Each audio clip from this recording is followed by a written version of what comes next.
Olá, pessoal, sejam muito bem-vindos à nossa série Engenharia de Produção na Prática. Eu sou Tiffany Florencio. E eu sou Cristiane Lima.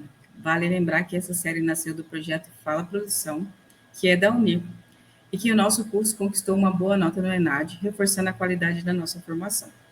Hoje vamos falar sobre engenharia de produção no chão de fábrica. Seja bem-vinda, Larissa Del Nero. Se apresente, por favor. Olá, tudo bem? Eu sou Larissa Del Nero, recém-formada pela Universidade Federal do Estado de Rondônia. Atualmente atuo como analista de processos na empresa Gol Capacetes e Bauletos, que faz parte do grupo Ciclo Cairu. Larissa, a nossa série, ela envolve algumas questões que nós vamos perguntar para você e você pode ficar à vontade para contar da sua experiência, da sua história, tanto na faculdade quanto na vida profissional, tá? E a primeira pergunta, ela envolve que como foi a sua chegada no setor industrial? Que se você sempre quis atuar nessa área ou se você tinha previsão de atuar em outra área e acabou caindo nessa área aí. Eu sempre quis ser docente, esse é o objetivo futuro.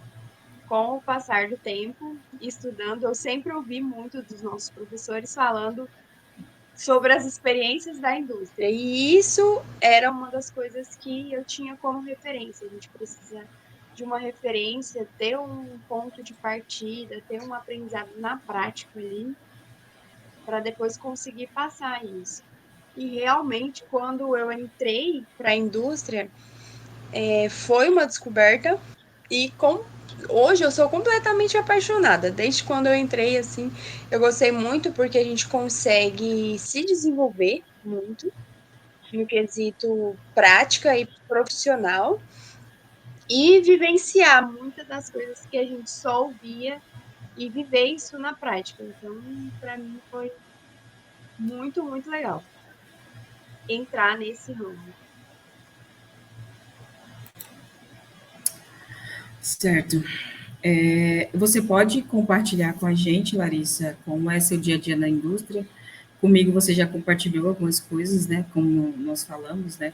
Atrás dos bastidores. E seria interessante você compartilhar com quem está assistindo a gente, né? Com os nossos colegas também. Quais são as ferramentas da engenharia de produção que você também aplica lá? Atualmente, eu entrei para atuar com a melhoria de processos. E aí, quando eu entrei, havia vários pontos que eu observei. Primeiro, eu conheci toda a fábrica, porque é exatamente isso, né? O objetivo é atuar na indústria toda da Gol. E depois de conhecer os departamentos, a gente teve um objetivo: focar em departamentos para iniciar o processo e fazer toda a movimentação até o final para depois ir para outros processos para não fazer movimentações toda junta. Das atividades primeiras que eu fiz foi da linha de montagem a Aro 12. Quando eu cheguei lá, elas produziam cerca de 2.000 e poucas bicicletas. E aí eu fiz um mapeamento, eu usei o diagrama de Spaghetto para tentar explicar para a atual encarregada muitas movimentações que ela fazia que era desnecessária, mas que para ela era importante. Por exemplo, os produtos eles vinham da linha de injeção plástica, eles são contados, conferidos lá, passa para o depósito, tem o processo de conferência lá e depois que ia para a linha de montagem para ela utilizar. Ela tirava de caixas de papelão e passava para caixas plásticas. E ela achava esse processo importante. Então, assim, tinha muito isso, porque para montar uma bicicletinha Aro 12 são muitas peças. Então, foram várias atividades que ela fazia, que eu fiz o diagrama de espaguete para tentar explicar para ela, porque a gente ia precisar mexer no mapeamento do processo dela e a gente que isso fosse visível para ela, porque eu ia fazer o meu mapeamento e identificar as atividades que a gente poderia eliminar e eliminando essas atividades para ver. Eram cerca da quantidade de atividades que a gente conseguiu reduzir, foi 34, eu me lembro, de processos que a gente conseguiu reduzir para ela fazer. E aí, conforme a gente fez todo esse mapeamento, a gente fez vários POPs também para padronizar algumas atividades. Tem alguns processos que eles precisam de uma inspeção bem controlada para não faltar o produto na caixa para o cliente, porque é o cliente que faz o acabamento final, no caso da bicicleta, então a gente fez os POPs para que não houvesse essas faltas. Então é outra ferramenta da qualidade que a gente usou. E aí, depois de ter feito esses POPs, a gente começou com a mudança. Uma das coisas que eu fiz foi a mudança de layout, porque e aí foi colocar os postos sequenciais para que tivesse um fluxo e reduzisse as movimentações e ela ganhasse em produtividade. Até a forma dela visualizar e mapear as atividades eram assim. Elas faziam, toda a equipe parava e fazia a preparação. A linha de montagem ela ficava um certo período parada. Foi uma das explicações que teve que fazer, porque uma linha ela não pode ficar parada, ela tem que continuamente ter um ritmo, um fluxo para que, por mais que abaixasse a produção dela, inicialmente, ao longo do tempo, elas iam pregando prática, tivesse um fluxo, então a gente fez uma divisão de equipe, a gente teve que montar uma equipe de preparação, a gente teve que montar uma equipe que ia ficar na linha de montagem para que ela tivesse um fluxo de continuamente estar montando bicicleta. No primeiro mês que a gente fez as mudanças, que foram todas validadas e aprovadas, ela já produziu 5.000 bicicletas. Então, assim, no início a gente teve muita resistência, porque eu ouvi muito isso na faculdade, que quando você mexe em um processo que sempre foi assim, você explicar para outra pessoa que aquilo precisa mudar. E o diagrama de espagueto foi muito fácil para ela visualizar, porque eu havia feito o mapeamento com fluxo, né?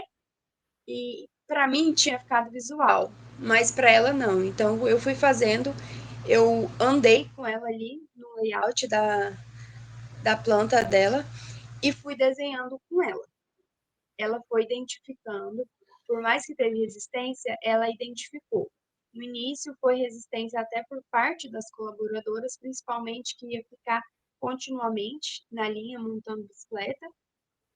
Então usavam, vamos dizer, como uma válvula de escape, às vezes essas paradas, né, de ficar na preparação em vez de ficar na linha de montagem.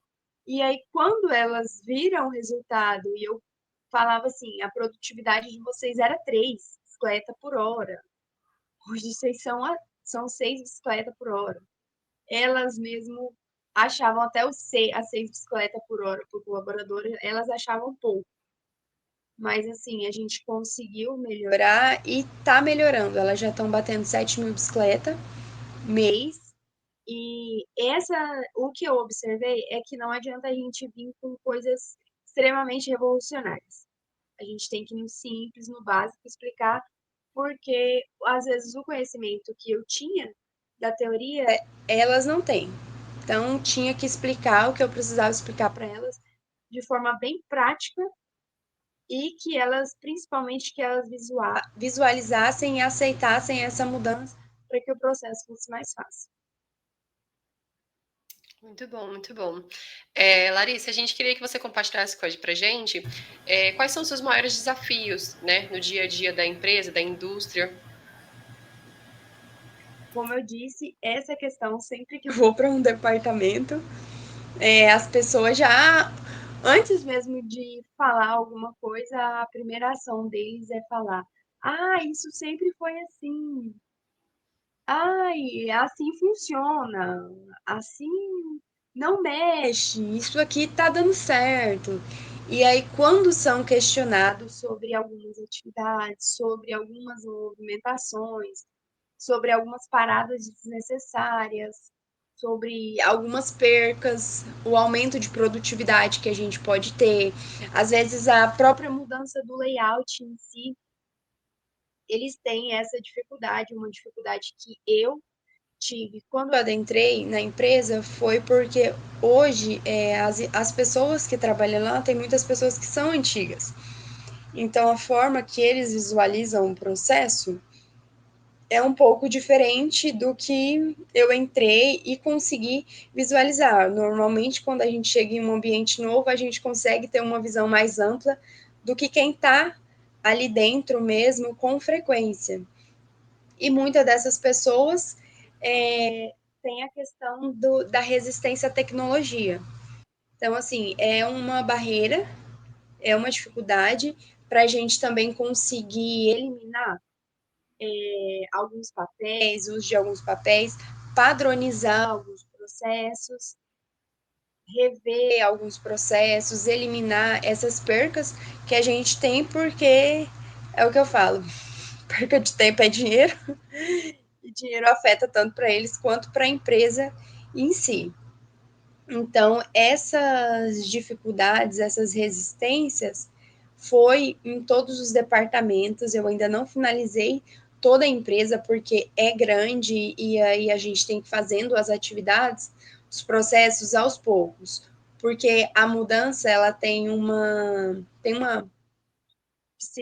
psicóloga que ela fala sobre uma curva que diz sobre o comportamento de mudança das pessoas, que é o primeiro que a gente faz é o da negociação, depois vem a raiva, a barganha, que é onde a gente tem a maior resistência, tem a questão de identificar.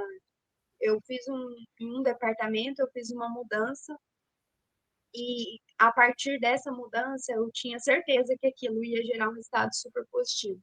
No início eu tive essa dificuldade, todo esse processo, e aí veio a barganha, onde elas tentaram, eu digo me sabotar, mas elas se sabotaram. Elas, na hora de falar quanto elas tinham produzido, por mais que a gente sabia que ia ter uma conferência depois, a gente perguntou para elas quanto elas tinham feito e elas esconderam, vamos dizer, e quando a gente foi conferir, a gente viu que a produtividade delas foi muito maior. Aí depois vem o processo da depressão, vamos assim dizer, da recusa, do comportamento da pessoa realmente mudar, e depois vem o processo de aceitação.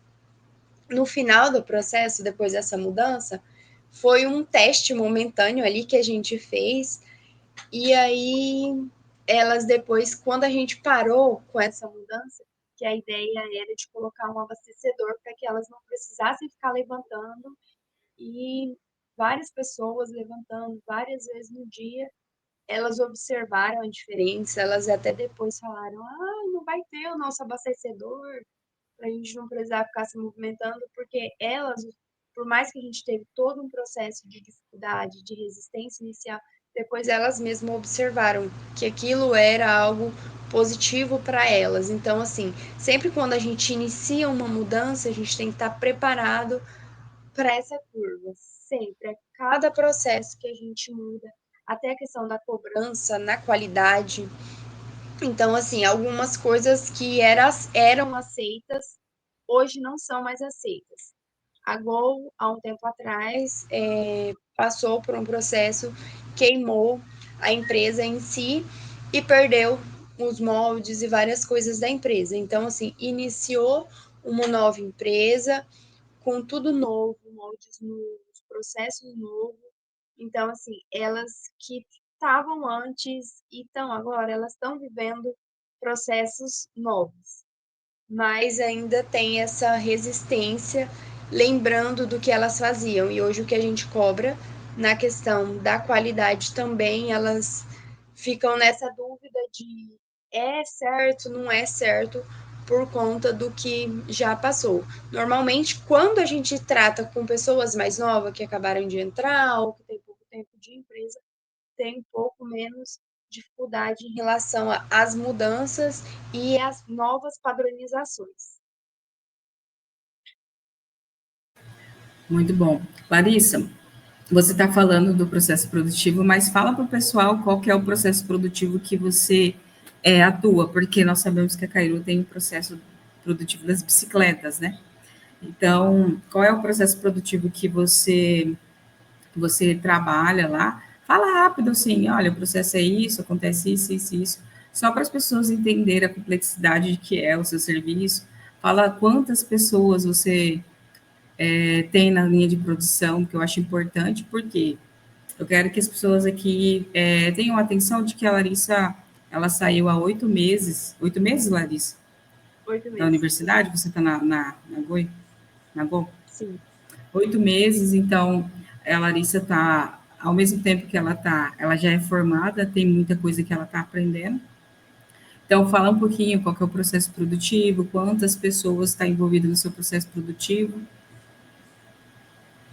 A Gol, ela desenvolve dois produtos, que é uma empresa plástica, é uma indústria plástica. Então, a gente tem a linha de injeção, aonde todos os nossos produtos, cerca de 80% é produzido ali, das nossas peças, praticamente do início ao fim, são feitos ali. Então, por exemplo, eu vou dar um exemplo inicial do capacete. Tem as injetoras, todas robotizadas, é injetado o capacete. Depois desse processo de injeção, passa por um processo. A cinta, ela é costurada, ela é feita, as pecinhas, aqueles engates do capacete, as fivelas, todos são feitos no departamento da costura e dali vai para o processo de montagem. Lá é feito também a forração que a gente utiliza no capacete e a bochecha. A gente tem bochecha removível, tem bochecha fixa. Hoje, todas as forrações da, da nossa empresa, ela é removível. Então, já tem essa questão. E tudo é produzido lá. E ele vai para a linha de montagem. O processo de rebitar, a cinta no capacete, adesivar o capacete, colocar berço. A gente tem também a indústria lá de EPS, que produz o berço que a gente utiliza no capacete. E aí tem a linha de montagem que faz todo esse processo, as certificações, o selo, houve uma mudança recente, os selos eles são emitidos pela Casa da Moeda, então é um selo reconhecido e tem todo esse processo até chegar no cliente final. Como os bauletos são produzidos injetados na linha de injeção e o baú, por ser mais simples, ele já vai direto para linha de montagem, eles fazem o acabamento final e o produto está liberado para ir para o depósito. Normalmente a gente trabalha com esse ritmo, vai para o depósito para depois ir para o nosso cliente, então é empurrada para depois o cliente comprar. E aí a gente tem a linha de montagem das bicicletas, Aro 12. Atualmente, o quadro ele vem da indústria, as outras peças são todas injetadas ali mesmo na Gol, na injeção. Essas peças vão para o depósito e aí, conforme a programação de produção, conforme a nossa necessidade, essas peças são separadas, vamos dizer, para meta, para essa programação, para que os clientes conforme atender a necessidade dos nossos clientes. Esses são os produtos atualmente que são desenvolvidos ali. O capacete são vários, a gente também trabalha com decal dos capacetes, então são vários tipos de capacete que são produzidos. Lá na Gol hoje, no total, a gente está com uma média aí de umas 180, 190 pessoas. Tem o administrativo, é cerca de 7 pessoas, e o restante tudo da linha de montagem mesmo, tem os preparadores das injetoras, e o restante tem os encarregados de cada departamento, e o restante é auxiliar mesmo para produzir e desenvolver os nossos produtos. Você falou sobre a dificuldade, né, das pessoas em aceitar a tecnologia, né? Mas você, que viu isso dentro de sala de aula, E como você enxerga essa transformação digital na indústria? E qual é o seu papel nisso? É o que eu falo muito para ele. Transformação digital está aqui, né? A gente precisa usar ela ao nosso favor e a gente precisa, eu, como formada, consigo visualizar isso melhor, preciso passar isso para eles. A tecnologia, ela está aqui para nos auxiliar e muitas das vezes evitar alguns erros. Um exemplo bem claro é a questão de alguns apontamentos. Hoje a gente usa o próprio BI mesmo para a gente ter controle e de relatórios visuais para que eles consigam ter controle da meta deles, da produtividade diária deles. Uma coisa que eles faziam era anotar no WhatsApp, por exemplo, em um grupo, e aí às vezes não apontava no próprio sistema que a gente usa. E aí eu dizia, produziu? Produziu.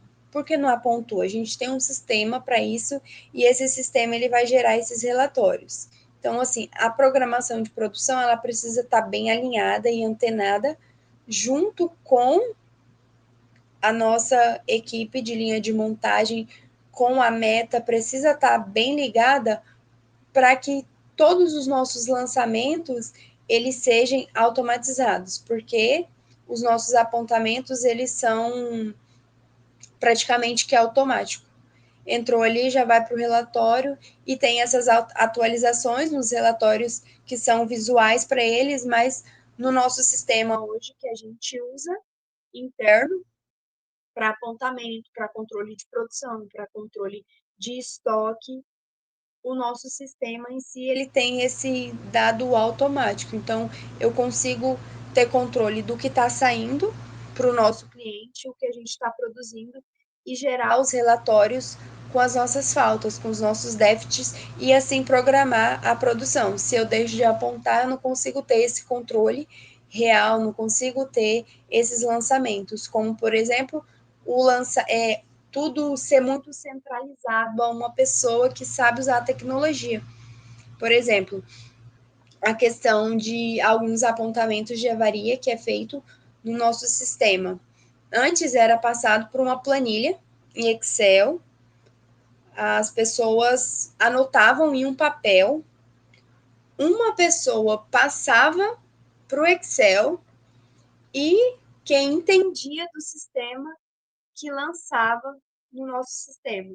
Então, assim, passou pela mão de 3 pessoas, a gente tem um risco gigantesco do apontamento errado, de fazer isso sem frequência. A gente não tem uma padronização, não tem uma obrigação de fazer aquilo todos os dias.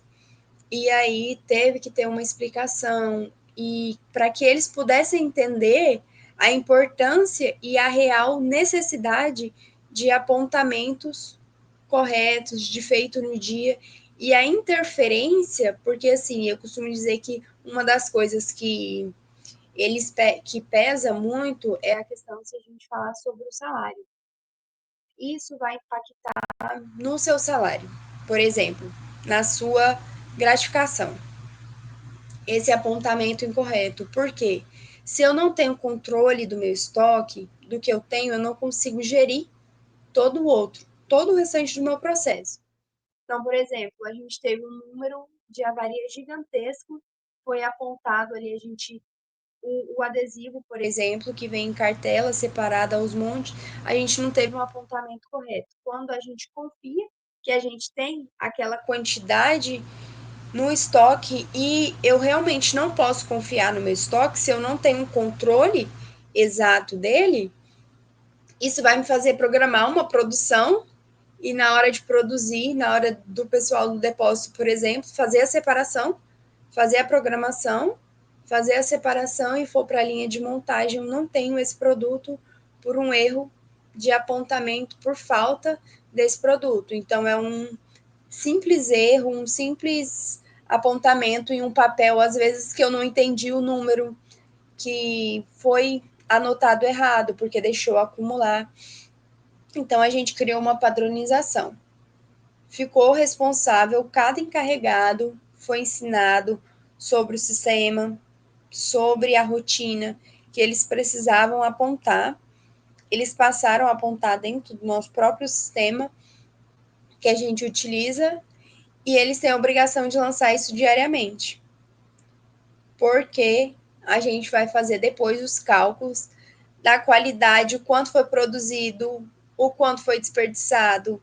Então, assim, eles têm até o cuidado maior com os produtos para que não haja essa perca, para não afetar no financeiro. Então, assim, uma das coisas que um dos métodos, né, é utilizar essa troca. Então, você ganha se você fizer, se você não fizer, você perde. Para poder ter essa utilização da tecnologia, porque a gente precisa usar. A empresa em si, ela capacita, ela desenvolve, ela é super tecnológica, então a gente precisa, todos os colaboradores, estar antenado com essa questão para a gente estar um passo à frente, porque eu costumo dizer que chega outro na nossa frente, usou a tecnologia e deixou a gente para trás.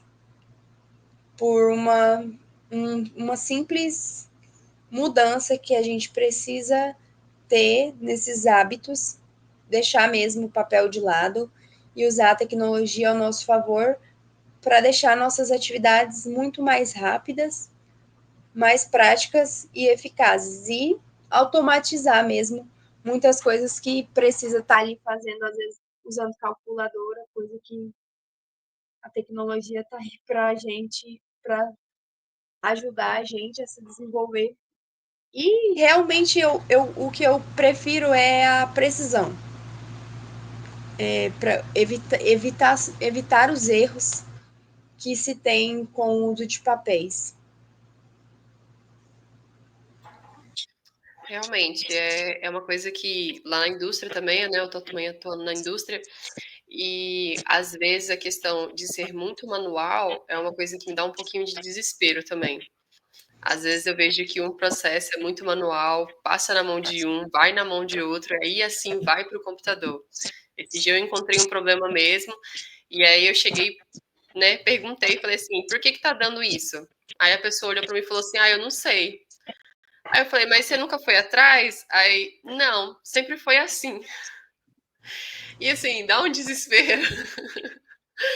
E aí eu olhei e falei, né? Eu falei assim, ah, no momento eu tô muito ocupada, não tá dando para eu correr um pouco atrás das outras situações, mas assim que eu desocupar um pouquinho, eu vou atrás desse problema e tentar corrigir, porque é uma coisa que me afeta no futuro, né? Eu trabalho com a questão das auditorias do selo verde também da PGA lá na empresa, e é um processo que, querendo ou não, no futuro, quando eu for para fazer a questão de documentação, ele me afeta de uma certa forma.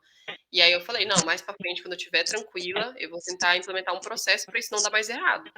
Mas assim, é uma calma que eles têm em falar: ah, não sei, sempre foi assim, tá tudo bem. É a E aí eu só filosofia, fico rindo, eu falo assim, é a gente, que filosofia desespero. Gabriela, né? Sempre, eu não sei, eu nasci assim, sempre foi assim, vai ser sempre Eu assim. cresci Mas assim. assim, é uma coisa que eu aprendi a rir. No começo eu ficava meio preocupada, e hoje em dia eles falam pra mim, aí eu começo a rir, eu falo, tá bom, gente, vamos dar um jeito, vamos lá. E aí é igual você falou, né? Eles às vezes não entendem as questões dos termos técnicos que a gente aprendeu, né? Então, às vezes eu aplico uma ferramenta, então a gente tem que explicar a ferramenta, né, para depois passar o jeito que foi aplicada, a solução que deu e tudo mais. E é muito interessante, né, isso. Lá na empresa tem uma pessoa é uma pessoa que trabalha no chão de fábrica, né, um dos líderes do chão de fábrica, e ele tá fazendo engenharia de produção. Só que ele tá bem no começo. Então, quando eu levo alguma ferramenta para aplicar, ele é muito curioso. Ele chega perto de mim e fala: "Não, mas me explica isso daí, eu quero saber como que funciona". E isso é muito interessante, porque às vezes eu sento, aí eu tenho que explicar igual o professor falava, e eu ficava assim, gente, quando às vezes a gente tá estudando, a gente pensa: "Nossa, eu nunca vou usar isso". Usa, galera. Usa bastante. Exatamente, eu penso, eu sempre quando eu lembro dessas coisas, eu lembro da Tati, né? A Tati que costumava falar muito sobre as pessoas sempre vão falar que as coisas são assim, que não sei o quê. E aí a gente usando, igual, por exemplo, a parte da padronização, que foi feita também da inspeção da qualidade. Os capacetes, eles precisam ser bem inspecionados, porque assim, a gente tem uma peça que é fundamental, né? Vamos assim dizer, no capacete, que ela tem que ser extremamente bem rebitado, tem que estar com todas as peças funcionando, porque, querendo ou não, é um risco para o nosso cliente, que é a cinta jugular. Então, assim, por mais que a gente cuide da estética, a gente tem que dar prioridades para algumas coisas, né? Então, se rebitou errado, a gente perdeu aquele casco, perdeu a fivela da cinta. A cinta ainda dá para ser reaproveitada, porque a gente estrutura, coloca outra fivela, mas aquilo ali não dá, porque a gente tem que priorizar o nosso cliente por conta que é um cinto de segurança, né? Para o nosso cliente é de extrema importância. Então, assim, algumas padronizações, por exemplo, no processo de qualidade, antigamente era feito alguns relatórios que era encaminhado por e-mail. Só que era tudo muito bem o que você falou. Você pega um papel, aí elas pegavam um caderninho, iam lá pro final onde ficavam as caixas. Uma caixa é 6 caixinhas unitárias de capacete, ela fica dentro de uma caixa master. Então ela vai fazer a inspeção, ela coloca o selo, que tem um controle, coloca o selo, faz a verificação, se está conforme, coloca que está conforme, se não está conforme, coloca. Então coloca o código do produto, o selo, se ele está conforme, não conforme e o porquê.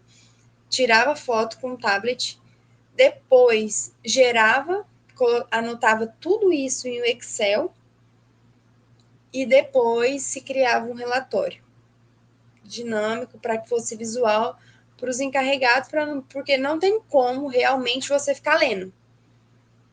Então, foi desenvolvido, eu pensei sobre, conversei com o nosso desenvolvedor e passei para ele o que eu queria que entregasse. Então, hoje a gente tem um aplicativo, foi desenvolvido um aplicativo para fazer esses apontamentos. A pessoa que é responsável pelo controle da qualidade, ela pega o tablet, vai com o tablet lá para final da linha de montagem e faz essa inspeção. Lá ela coloca o código do produto, automaticamente já aparece qual é o tipo do capacete e aí ela coloca o selo. O selo antigamente era uma quantidade de números, hoje ele é alfanumérico, então assim, não tem como você ficar digitando, leva muito tempo e para não ficar tendo essa perca de tempo, a gente trabalha hoje com fotos, então tira foto do selo do capacete e aí coloca se ele está conforme, não conforme, ou aceito na condição que tem essa condição lá também. Se for uma coisa que dá para arrumar, ela coloca que está não conforme, tira foto, manda para a linha de montagem e manda consertar. Então a gente tem esse controle e isso hoje é feito tudo nesse aplicativo que foi desenvolvido. E aí, conforme ela terminou de lançar a quantidade de inspeção de todos os departamentos que ela fez, ela também tem uma meta. Depois que ela terminou, eu posso ir lá às 5 horas e olhar no relatório que todos os lançamentos e apontamentos vão estar no nosso relatório, que também é visual, é bem mais visual, e com tempo. Então, a gente ganhou muito tempo com essa questão, com essa mudança. Inicialmente, teve resistência também, porque se achava fácil, sentia, às vezes, como o aplicativo ele estava em teste, a Cris sabe muito bem disso, né, Cris? Quando o aplicativo ele está em teste, a gente tem as dificuldades iniciais dele. Então, assim, no início a gente teve algumas dificuldades, sim, mas assim, é na prática mesmo, até essa questão que eu falei antes, se digitava, porque os números iniciais eram iguais e só os 3 últimos que mudavam. e aí se pegava um ritmo, uma sequência assim de quantidade de capacete. Então era mais fácil. Só que, como foi visto com alfanumérico, o número é enorme, é um selo mesmo, com um QR Code gigantesco lá que você tem que estar lendo um código de barras, por exemplo, só que não lê. Não tem um aplicativo em si que leia esse QR Code, que digite o código que está lá. Foi desenvolvida essa questão de colocar as fotos, porque a gente vai saber certinho qual é o nosso capacete, consegue ter esse controle, até pela questão de se haver a necessidade da gente formular ali o controle de qualidade, que saiu uma quantidade de capacetes, por exemplo, com uma avaria no adesivo. A gente consegue colocar quais foram, na nossa ficha técnica, a gente consegue colocar quais foram os selos e qual foi a amostra e a quantidade de capacetes que saíram com aquele problema, porque pode ser que o cliente aceite e pode ser que ele não aceite. Então, a gente tem um controle daquela, vamos dizer, problema. Esses problemas eles têm que ser aceitos. Por exemplo, uma varia no adesivo, às vezes que veio do fornecedor, e aí não vai impactar no produto em si, mas que não é o nosso padrão. Então, tudo que não é o nosso padrão, a gente precisa ter o controle da saída desses produtos. Entendi. Larissa, finalizando algumas perguntinhas, né, nas nossas perguntas, a gente queria saber dessa sua experiência toda que você disse, né, e para os nossos engenheiros que estão vindo aí, né, eu, a Cris, que ainda está para formar, mas a galerinha nova que está iniciando, que vai iniciar no futuro, né, qual é o conselho que você daria para esses estudantes que têm como meta, têm como objetivo estar atuando no setor da indústria, né, que às vezes dentro da faculdade a gente não tem muito uma visão, né? Não tem muitos exemplos, a gente não escuta muito, então é muito bacana escutar isso de uma pessoa que saiu da faculdade e já em cheio, né? Já começou a atuar, já está se desenvolvendo e se desenvolvendo muito bem, né? Pelo que a gente viu aí, pelas coisas que você falou. Então a gente queria que você desse algum conselho para eles, falasse algumas coisas para eles.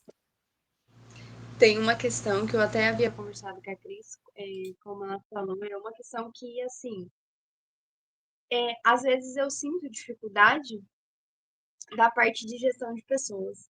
É até uma questão que seria mais uma. Quando eu me encontrar com os meus professores, eu vou falar sobre essa questão do. Por mais que eu lembro da Tati falando, do Nicolas falando, do Alessandro, do Joander, até do Greco falando sobre fazer trabalhos em grupos, talvez seja uma dificuldade particular minha. Eu sempre gostei de fazer as coisas normalmente sozinha ou com as mesmas pessoas. Mas, assim, isso é muito importante, porque quando a gente chega em uma empresa com um monte de gente, você tem que lidar com várias pessoas com perfil diferente. A gente precisa ser muito resiliente, a gente precisa ter um pulso firme para a gente poder aguentar. Até isso é uma questão na universidade, porque por inúmeras vezes eu pensei em desistir, mas eu tive resiliência para ficar, persistência, porque a indústria não é fácil. Na verdade, acho que nada é fácil. Depois que a gente vira adulto, nada é fácil. E não é fácil, mas assim, é muito gratificante. Eu confesso que todas as vezes, todas as coisas, eu ainda não fiz alguma coisa para dizer assim, eu não tenho essa experiência ainda. Eu fiz isso, me dediquei e deu errado. Eu ainda não tenho essa experiência para dizer para vocês como seria, mas assim, é muito gratificante o que você fazer, você se dedicar, vai cansar mesmo. Eu quantas vezes trazia as coisas pensando em casa mesmo.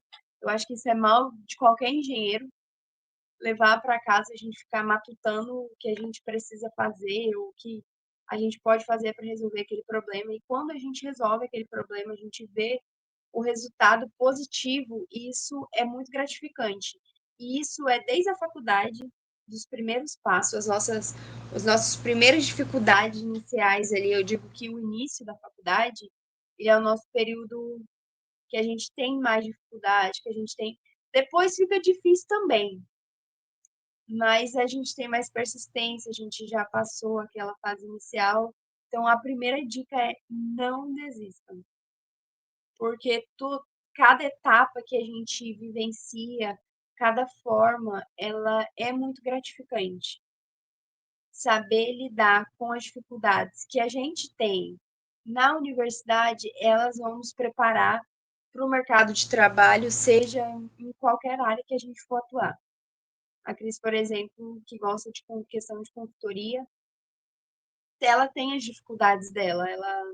Você está na indústria, você, como você disse, você também tem as suas dificuldades, mas isso a gente tem na faculdade, a gente vai ter na indústria, mas a gente vai ter tanto reconhecimento pelo nosso trabalho e, assim, o mercado de trabalho, precisa. Ele precisa de pessoas capacitadas, formadas em engenharia de produção. É o que eu sempre digo, a gente consegue atuar em tantas áreas dentro de uma indústria que eu consigo visualizar. Eu me lembro quando as pessoas estão falando hoje, as pessoas que trabalham com PCP, eu sempre me lembro do PCP. Quando falam da logística, eu me lembro da logística e a gente consegue visualizar na qualidade, a gente visualiza.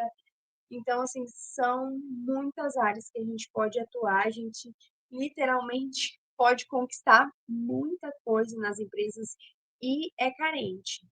Realmente, a empresa, por exemplo, que eu trabalho, precisa de mais profissionais, a Ciclo precisa, porque a gente tem muitos ramos para atuar. Engenharia de produção é um privilégio para a gente que se formou e para quem vai se formar e para quem quiser entrar, é um privilégio, porque a gente consegue atuar em diversas áreas, a gente consegue se desenvolver. E essa questão da parte de gestão de pessoas, ela é uma coisa que, independente da área onde a gente vai atuar, a gente precisa dela. Então, é uma área que eu digo que todas as faculdades, as universidades precisariam desenvolver melhor os seus alunos para isso. E no restante, em questão a teorias, tecnologia, eu sei que eu fui bem explicada, os meus professores foram muito bons. Tem hora que eu lembro deles falando que tem hora que dá vontade de ligar para ele, senta aqui, por favor, vamos conversar, me ajuda. E eu lembro deles falando isso, né? Que tem aluno que depois quer ligar para eles. Tem hora que eu confesso que dá vontade, mas a gente tem que ser persistente e a gente tem que parar, pensar um pouquinho, às vezes rever algumas coisas e tentar lembrar o que eles falam, igual você falou, a nossa teoria, e tentar explicar, implementar isso para as pessoas. Então, a gente não pode visualizar as coisas também como um tabu, vamos assim dizer. Eu sei, as outras pessoas não. A gente precisa ter esse lado para a gente poder explicar, compartilhar conhecimento, que isso para a gente é gratificante e faz com que as pessoas vejam a nossa profissão como um diferencial. Eles realmente, bem o que você falou, tipo, vai atrás, quer saber, às vezes até se interessam em fazer. Então, esse é meu objetivo, que onde eu for, alguém se interesse em fazer engenharia de produção pela profissional que eu sou. Esse é o meu objetivo particular e é o objetivo para quem está fazendo também.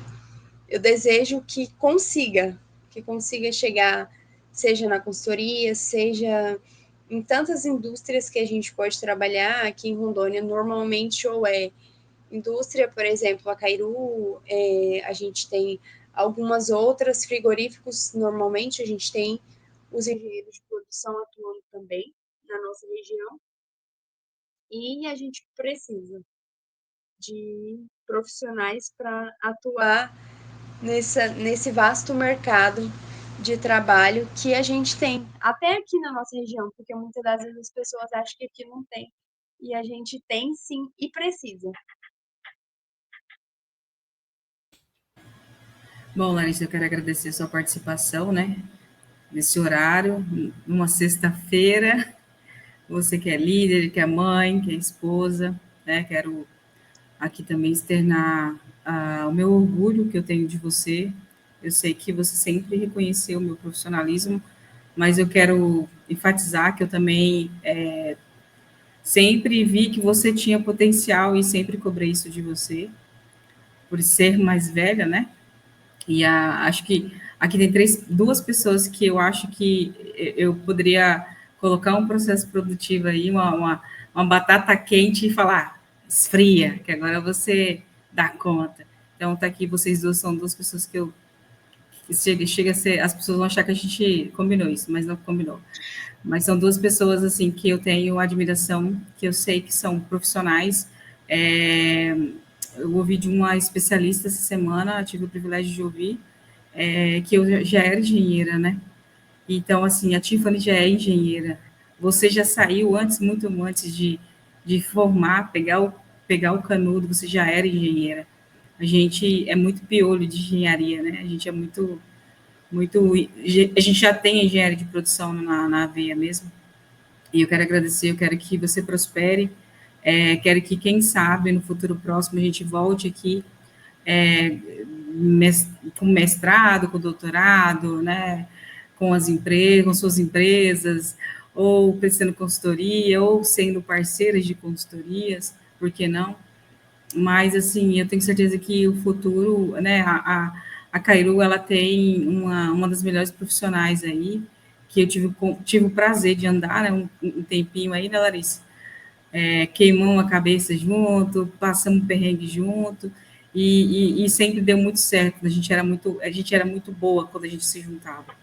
Então, eu quero agradecer, né, que Deus abençoe seus caminhos, que eu acho que isso é só o começo. A mesma coisa é a Tiffany, eu acho que é só o começo.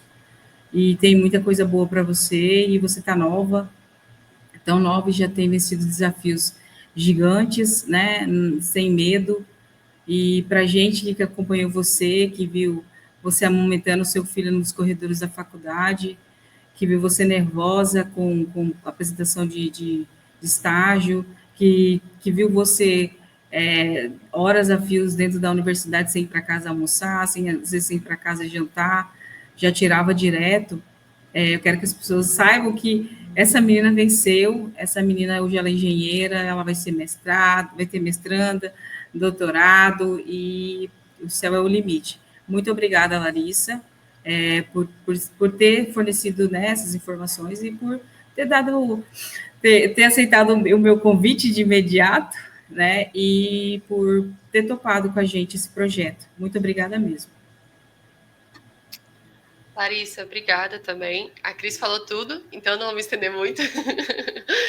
Mas uma coisa que eu sempre lembro quando algumas pessoas que estão no começo do curso ainda, na metade do curso, sempre perguntam: Ah, Tiffany, você já chegou no extremo aqui na faculdade? Aí eu sempre falo: Gente, o meu extremo foi no dia que eu e a minha colega, a gente literalmente fechou a faculdade. A gente foi expulsa da faculdade, entendeu? O fiscal chegou na gente e mandou a gente embora, não tinha mais ninguém nessa faculdade. Para mim, aquilo ali foi o limite, entendeu? Então, assim, eu sempre lembro de você, sempre, toda vez que eu vou fazer uma disciplina, tô saindo tarde da faculdade, tô estudando muito, eu sempre olho assim e falo, cara, não, vai dar certo, sempre vai dar certo. A Larissa sempre falava, amiga, tem que dar certo, não tem esse negócio de não dar certo, não tem que dar certo. Muito obrigada por tudo, tá? Sempre vou lembrar de você, sempre vou lembrar, tenho que responder você nas nossas conversas. É corrido, mas a gente sempre dá um jeitinho. Mas é isso. Obrigada quem está escutando. E assim a gente encerra, né, a nossa série Engenharia de Produção na Prática. Muito obrigada a todos que acompanharam, né, que estão acompanhando o nosso canal. A engenharia ela vai muito além de números, né, que as pessoas às vezes se assustam pensando que é só números, mas ela vai muito além disso. E essas histórias, como a da Larissa, como os outros outras pessoas que a gente entrevistou e as outras que nós vamos entrevistar, né, é exatamente sobre isso, a engenharia de produção. Não deixe de comentar, curtir e seguir o nosso canal. Tchau, tchau. Tchau, tchau, meninas. Obrigada.